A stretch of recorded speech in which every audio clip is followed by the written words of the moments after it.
Человек устроен таким образом, что является идеальным генератором торсионных полей.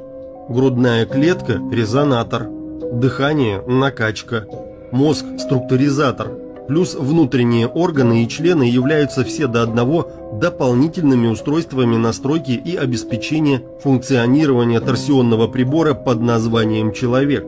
И если научиться правильно использовать организм, будут не нужны никакие дополнительные технические приборы. Сам по себе человек является совершенным торсионным генератором и детектором. Вдумайтесь, для чего глобальное управление прилагает столько усилий для разбалансировки организма человека и максимального запутывания сознания, а для того, чтобы человек не был тем, чем он на самом деле является.